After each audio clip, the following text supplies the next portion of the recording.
Bonjour à tous, on parle maintenant de la naissance du cadastre italien qui remonte à la loi du 1er mars 1886. Ici, il faut commencer à comprendre que les instruments d'arpentage du territoire deviennent de plus en plus importants. Mais en fait, de quoi parle fondamentalement cette loi? Il dit que l'État formera un cadastre uniforme de particules géométriques basé sur la mesure et l'estimation des biens fonciers dans tout le royaume d'Italie. Ça pour deux raisons principalement. Donc tout d'abord pour vérifier les propriétés des bâtiments et enregistrer leurs changements.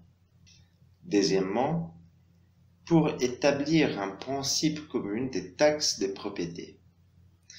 L'Italie venait en fait de naître, fusionnant plusieurs États, chacun ayant son propre cadastre.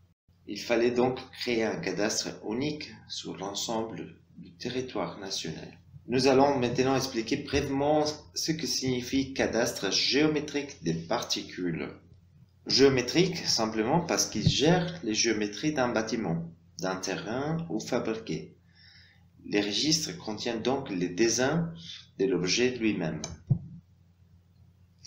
Particule, car cet objet est défini par un nombre associé en parcelles. Ce registre sert à des fins fiscales ou civiles, politiques, économiques et sociaux. Par conséquent, il y a de nombreux objectifs. Il doit également être mis au jour en permanence. Bon, il y a donc deux enjeux principaux dans la formation du cadastre italien. D'un côté, la construction des géométries, puis les reliefs des objets. D'autre part, l'identification par la péréquation d'une série de données économiques. Tout cela au point de définir et d'arpenter l'ensemble du territoire national. C'est-à-dire qu'il n'y a pas un morceau de territoire national qui n'a été entièrement mesuré.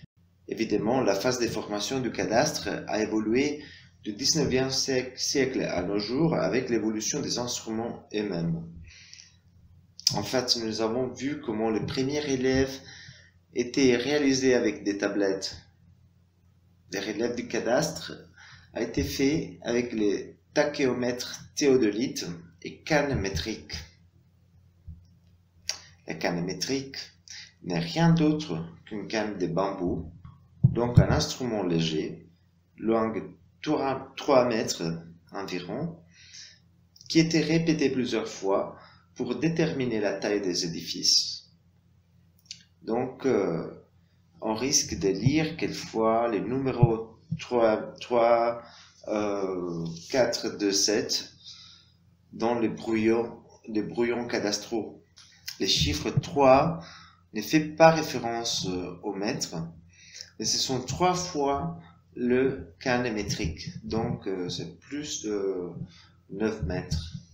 Au fil du temps, les systèmes de détection s'amélioraient.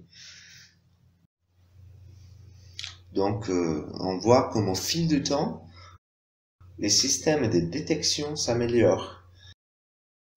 Et nous atteindrons un très haut niveau de précision, ce qui permettra l'identification plus précise de l'objet lui-même.